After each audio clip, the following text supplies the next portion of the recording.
Jorge Truco se dedicó a hacer una excelente traducción del Mercado para la Libertad. Bueno, eso es una visión más anarcocapitalista. Gracias, Jorge. Y bueno, ahora a él le van a poder hacer las contrapreguntas. Esa no la tengo, esa edición. Claro. Bueno, Jorge. Bueno, hola a todo el mundo. Este es un libro que yo no escribí, pero que yo traduje al español en el 2013. Y fue, digamos, el final de un recorrido que quizás tengo que explicar un poquito, aunque sea brevemente, por qué llego acá y por qué lo traduzco. Yo tengo 71 años, nací en el año 51 y siempre me interesó la política y la historia. Y mis primeras experiencias datan de la época de Frondizi y de Lidia, y la primera que tuve que votar fue en el 73. Entonces, por alguna razón, todas las cosas que estaban siendo dichas en ese momento a mí no me cerraban. Estaban los peronistas, estaban los radicales, estaban los terroristas, estaban los de la AAA, todo eso. Y también estaba el Sogaray. Y yo a los 20 años, la única persona que me parecía razonable, una cosa que decía sin tener una educación, digamos, liberal, formal, ni nada por el estilo. Todo lo contrario, porque yo fui a un colegio que no me enseñaban nada de liberalismo, después fui a la facultad, estudié economía y fue todo keynesiano. Ahí había una situación que a mí me parecía que había una cosa inmoral en eso. Decía, no podía ser que alguien, porque ganara por un punto, por 2 puntos, por 10 puntos, tomara el monopolio del poder y transformara a todo el resto de la población, incluso a los que lo votaron a ellos, en esclavos, tributarios y esclavos de las regulaciones y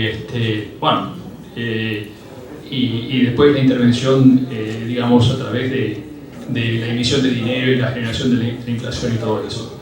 Entonces mi búsqueda fue encontrar respuestas a por qué se repetían las calamidades en la Argentina todo el tiempo.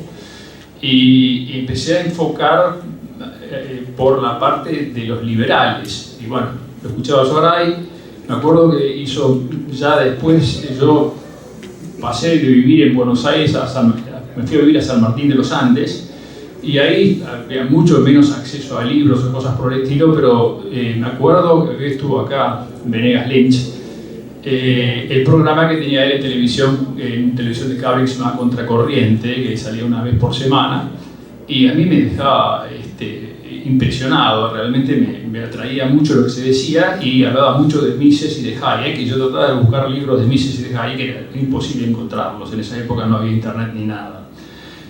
Casualmente, en un momento dado, me crucé con los libros de Ayn Rand, y el primero que leí fue La Rebelión de Atlas. Y a mí me hizo realmente una impresión muy, muy importante en mi pensamiento. Y entonces inmediatamente empecé a leer todos los demás, ¿no?, de Ayn Rand. Y me consideré un randiano. Me pareció que La Rebelión de Atlas era el mejor libro que había leído en mi vida. Y me encontré con un norteamericano que venía a la Patagonia, quería ver si compraba alguna propiedad, que era un libertario. Y él me dijo que era un libertario, yo no sabía lo que quería decir. Y le expliqué lo que yo era, me dijo, vos sos un liberal clásico, me dijo él. Y le expliqué que había leído la Rebelión de Atlas, y me dice, a vos te falta leer un libro, que es The Market for Liberty, que es que es la versión en inglés. Esta es la versión pocket, hay varias versiones más grandes que esta. Y entonces lo busqué, y la única forma de conseguirlo inmediatamente era bajarlo de Kindle o de iBooks, y entonces con el iPad lo leí, y eso fue hace más o menos 10 años, y realmente me dio las respuestas que yo no encontraba. Sí, La Rebelión de Atlas me dio un montón de respuestas, sobre todo un basamento moral de los derechos individuales, de la moralidad del capitalismo, de cuáles son los derechos individuales y por qué es la definición de un derecho y todo eso. Eso lo tenía claro, pero lo que no tenía claro era qué tipo de sociedad necesitaba el hombre para planificarse. Eso no estaba explicado, por lo menos para mí, en lo que había leído de Ayn Rand en forma acabada. Y eso es donde aparece esto. Entonces empecé a leer este libro y me enamoré del libro, porque lo leí en inglés y enseguida lo llamé al señor norteamericano que se llama Douglas Casey, que es un señor que es un economista, pero si uno lo busca, se hace llamar Doug Casey, ¿no? Doug Casey.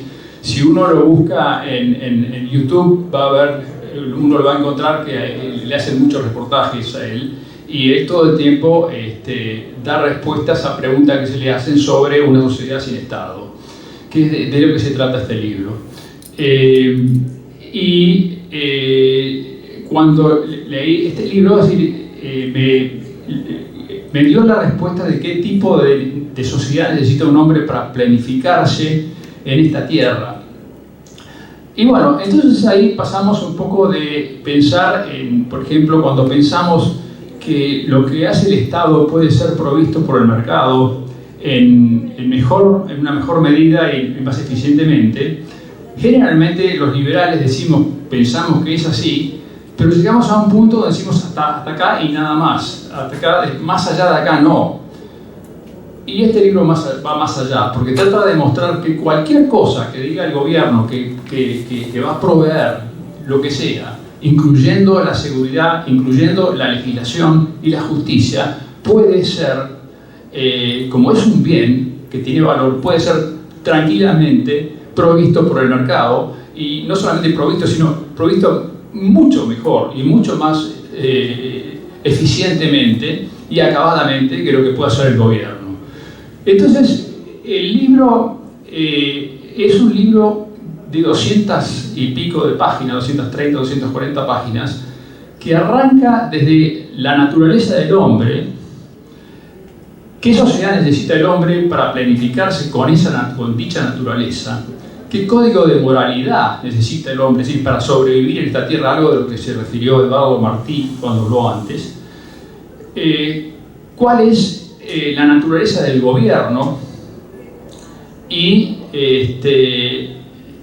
cómo, entonces y por qué el gobierno es un mal innecesario. El libro arranca diciendo el gobierno es un mal innecesario. Entonces, a partir de esa afirmación, empieza a explicar por qué es un mal innecesario y cómo podría el hombre y la sociedad que este libro propone, que no es el único libro, lo que pasa es que, ahora lo voy a explicar, cómo puede el hombre conseguir resolver, es decir, pasa de la parte filosófica de qué es el hombre, qué es el gobierno, de la naturaleza del hombre, del gobierno y todo demás, a las respuestas puntuales de cómo funcionaría la seguridad, cómo funcionaría la justicia, cómo funcionaría la educación y todo lo demás. Y después de explicar todo eso, no dice cómo va a ser, simplemente da idea de que hay respuestas a eso.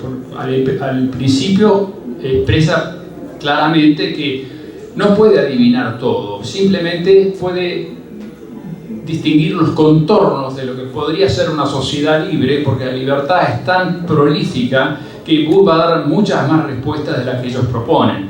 Pero ellos sí quieren buscarle una respuesta de mercado a cada necesidad que surge en la sociedad y realmente hacen un esfuerzo muy grande para conseguirlo y realmente lo hacen muy bien. Lo que realmente demuestran es que hay respuestas, que no son las únicas, pueden haber otras, pero sí hay respuestas. Y entonces, una vez que dan todas esas respuestas, terminan diciendo cómo llegamos ahí.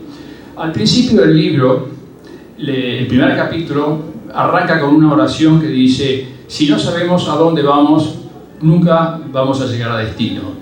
Entonces, más allá de considerar que tal sociedad sería una utopía en el mundo de hoy, es importante saber a dónde queremos llegar y qué cosas son morales y qué cosas son inmorales, porque eso nos va a dar otra visión de las cosas que pasan. Es decir, a partir de que yo leí esto es como si me cayó un cospel y yo empecé a ver todo de otra manera. Es decir, la clase política es una oligarquía de gente que vive de los impuestos, que vive chupando impuestos, de gente que vive pagando impuestos. Igual que lo que era la monarquía o que era cualquier sistema de gobierno anterior. Siempre se fue, decir, las formas de gobierno van cambiando, pero es esa lógica de que haya una clase parasitaria y una clase productiva sigue siendo la misma.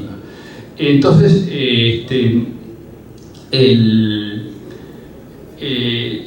lo importante del libro es saber que hay respuestas y que el tema de la utopía es, como diría Murray Rothbard en el capítulo 15 de Hacia una nueva libertad, donde hay dos tipos de utopías. Una es una utopía que es una utopía porque es ilógica o tiene fallas en la lógica, y otra es simplemente porque es poco aplicable o es difícilmente aplicable en el corto plazo en una sociedad como la que tenemos ahora, donde el mundo está parcelado en estados-nación, donde son granjas de explotación humana, donde hay un grupo dominante que explota al grupo productivo. Y eso es igual en todos lados en este momento.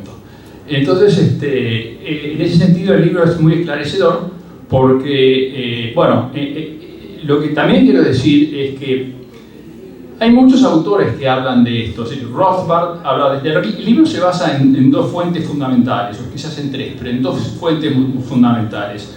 Una es Ayn Rand, en todo lo que hace en los derechos individuales, en la moralidad del capitalismo, y todo eso, y termina con la parte política que se basa en Murray Rothbard y la escuela austríaca. Y también hace un ancla en la ley natural, por eso también menciona a Lysander Spooner.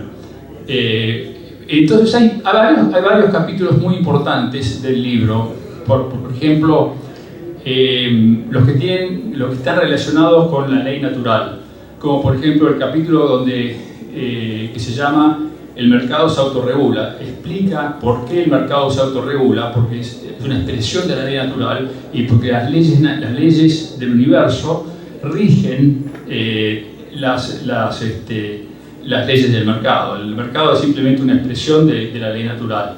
También habla de la legislación y la ley objetiva, es decir, que el hecho de el libro critica las leyes positivas y habla de la ley natural y de la posibilidad de que la gente puede perfectamente convivir en una sociedad contractual sin que haya un ente central que imponga regulaciones sobre otro.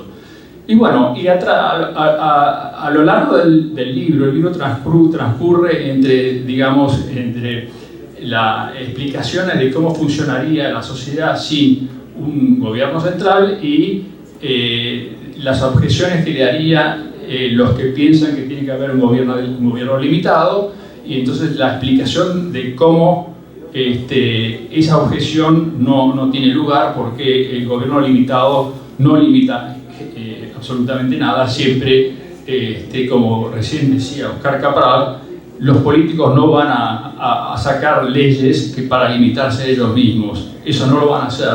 Y si observamos la historia, nosotros, si nos comparamos con lo que éramos hace 50 años o hace 80 años o hace 100 años, cada vez la intervención del gobierno o del Estado, para el caso que estoy hablando son sinónimos, cada vez es mayor.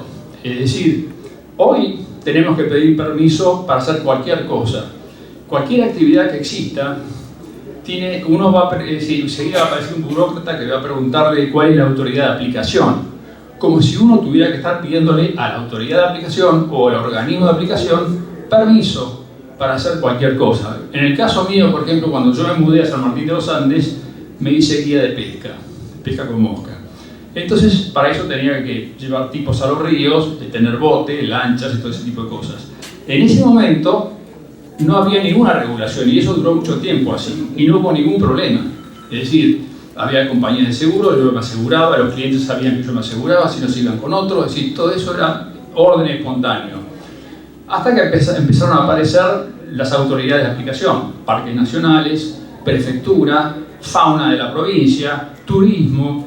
Entonces hay como 5 o 6 autoridades de aplicación que demandan formularios y pagos y tasas y qué sé yo, que hacen que todo sea una complicación. Entonces, la conclusión mía es que, y no estoy solo en eso, es que es imposible, es decir, es imposible volver para atrás y reducir el tamaño del Estado y que permanezca reducido. Se puede lograr, digamos, en un momento dado alguna reducción, pero siempre rebota de nuevo y crece de nuevo. Y eso lo vemos no solamente en Argentina, sino en todos lados. Así que básicamente este es el libro. Es muy interesante porque la otra cosa es que con este libro uno en 200 páginas puede ir desde el principio hasta el final en todo lo que tiene que ver con las ideas del anarcocapitalismo. Y se ahorra de leerse muchos libros de Hans Hermann Hoppe, muchos libros de Rothbard, muchos libros de Lew Rockwell o de Walter Block, y todos esos libros que para llegar a eso tendría que leer para llegar a concluir esto. En mi caso particular, una vez habiendo leído esto, yo no dejé de leer a los otros autores, pero lo que eran los otros autores eran simplemente profundizaciones de lo que ya sabía. Eso ya, lo que yo leía en los otros autores ya me parecía familiar. Así que bueno, el libro es muy interesante y lo recomiendo, aunque más no sea, por más escéptico que uno sea, aunque más no sea por un ejercicio intelectual, porque le da una visión nueva o novedosa a mucha gente de lo que es la naturaleza del gobierno, de lo que son los políticos, la clase política y todo ese tipo de cosas. Así que bueno, no queda mucho más tiempo. Si alguien quiere hacer alguna pregunta. Un poquito corto para hacer preguntas, lamentablemente. Bueno. Sí, porque se nos fue la hora y